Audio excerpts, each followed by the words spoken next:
All day long, Neverland Ranch has been inundated with people, crowds galore from virtually everywhere. This family woke up this morning in Las Vegas, came to Neverland, only to learn when they arrived that no memorial service for Michael Jackson will be held here. I was disappointed to hear that. I think he deserves a memorial here in Neverland. Why do you say that? For his fans. It's like I feel overwhelmed right now just being here. Many in the crowd from the LA area were angry after hearing they won't be able to say goodbye to Michael at Neverland. I am very hurt. I drove 4 hours to get here, and now I'm going to have to drive back towards home. Meantime, in nearby Los Olivos, where the flag on Main Street is at half-staff today, many people in this town of 1,000 were breathing a deep sigh of relief. Personally, I think we're happy about that, because 100,000 to 1 million people in this valley would be a little overwhelming. Los Olivos is the kind of genteel middle American place where kids sell lemonade on the street while adults indulge in tasting the wines from local vintners.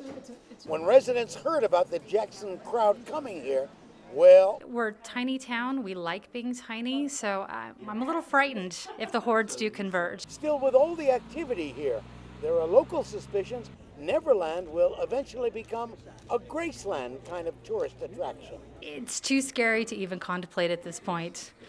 Graceland? A Graceland that's Olivos. 5 miles away. Yeah, that would, yeah. Too scary? A little too scary, yeah. Jesse James Hollywood was the youngest man ever to make the FBI's 10 Most Wanted list. Yes, that's his real name.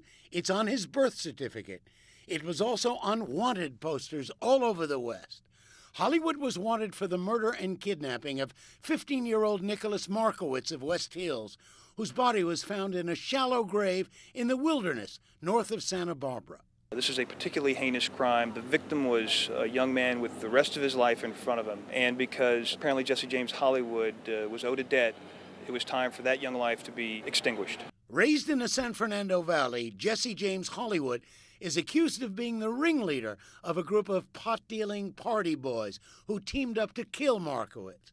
As for the motive, police say Jesse Hollywood and Nick's brother Ben were at war over a $1,200 debt from a pot sale that Ben didn't pay. Unable to find Ben, the group kidnapped his half-brother Nick, then drove him to Santa Barbara, holding him for a time before killing him. Nick's mother, Susan, so shaken by his murder, tried to take her own life. Suicide, yeah. Pills. With drinking, and I cut my wrist. Ben Markowitz blamed himself for his brother's death. It's my fault that my 15-year-old brother's dead. This man, Ryan Hoyt, actually pulled the trigger. He was convicted of murder and is now on death row. The other teenage accomplices received lesser sentences. Hollywood, who was captured after a long manhunt, now goes to trial in Santa Barbara, where his attorney, James Blatt, will argue that Jesse is innocent of the murder. The defense is simple and direct. There's no question that Mr. Hollywood was not present at the time of the shooting. It will become clear simply and directly, forcefully, that he did not give any type of instruction for this to occur. The prosecutor, declining to be interviewed, will argue that Jesse James Hollywood provided the weapon used to kill Nick Markowitz. Phone records will be introduced to indicate that Hollywood was directing the murder. On the run for over 4 years, Jesse Hollywood made stops in Colorado, Las Vegas. Eventually, he was found living in this beach town in Brazil under the name of Michael Giroux. Tell me what it's like! Damn you! The case inspired a movie starring Justin Timberlake and Sharon Stone. There's been national publicity. I think the name Jesse James Hollywood, just to name that persona, has not been helpful. It's caught the media's eye. The pressure is on in Santa Barbara, where the DA lost the last high-profile case involving Michael Jackson. Nick Markowitz's mother may be a witness in the trial, while in Brazil, another mother, Marcia Reyes, Jesse James Hollywood's girlfriend, who gave birth to his child, will also be watching. Doug Kriegel, Channel 4 News. NBC4's Doug Kriegel is live in Faria Beach with more on the investigation today. Doug? Colleen, detectives are still struggling to find a motive for these killings. Was it robbery? Was it sheer madness? or something else? Friends call them the rock star couple, Davina Husted, an attorney and former Miss Oxnard beauty queen. Husband Brock, a successful businessman in Santa Barbara. Both with deep family roots in Ventura County, going back 4 generations. They were both murdered in their oceanfront dream house in Ventura County, with their 2 children, ages 9 and 11, at home. Today, the canine unit went through the murder scene as detectives were searching for a motive and evidence. We don't know. We can't classify it as random versus targeted robbery as a motive versus some other, just a person who may wanted to kill for who knows why. We don't know. Was anything taken from the house? We haven't been able to establish that. On the theory that the murders were a random act connected to robbery, police today combed the area across the street where transients have often been camping. Detectives also questioning people at the RV recreation area right next to the murder scene. It's filling up with families for Memorial Day weekend. Many came here despite the murders nearby. Can't run and hide from him, I'm not going to stop living, because he's out there. I don't know. I think there might have been maybe a little something more to it than just a freak accident. Police have also visited Brock Husted's wrought iron business in Santa Barbara, where clients included Oprah Winfrey and Suzanne Summers. Detectives say there's no evidence that business problems are connected to the murders. Davina Husted was 5 months pregnant when she was killed. Friends of the family overwhelmed. It's a terrible tragedy, and they seem like a great family. I saw the kids out in the street all the time and just feel horrible for the kids. Searching the house, police are still not certain if anything was actually stolen. But the murder weapon, a knife, has been recovered. We have what was believed to be the murder weapon. We don't know whether it was a knife that came out of a location in the house or he brought it with him.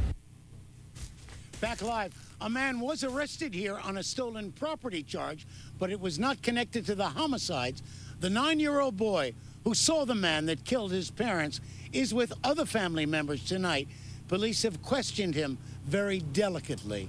Live in Faria Beach, Doug Kriegel, Channel 4 News. The most successful government car program in years has just been shut down within the last couple of hours because the government has run out of money. That's no surprise that dealerships like this one in Manhattan Beach, they broke sales records this weekend. Heading for the last roundup, this weary, gas-guzzling Lincoln Continental with several 100,000 miles on it was traded in as a clunker in Manhattan Beach, and its owner bought a brand new Toyota and got a $5,000 cash for a clunker discount from the government and the dealership. Well, we actually had the best weekend in the history of the store. What kinds of things went? Primarily the Prius. That was our #1 seller. We sold out of all of our Priuses, and most of our Corollas, and most of the 4-cylinder cars that get good gas mileage. This customer, Chu Ma of Manhattan Beach, got a great deal today, trading in his 16-year-old vehicle. I'm trading in a 1993 S10 Blazer, a Chevrolet, which worth maybe less than $500. And you're getting how much for that? $4,500. It's a pretty good deal. Very good deal. John Elway's Manhattan Beach Toyota has already taken in about 60 clunkers in just 3 days. They are gas-guzzling cars that get less than 18 miles per gallon and are up to 25 years old.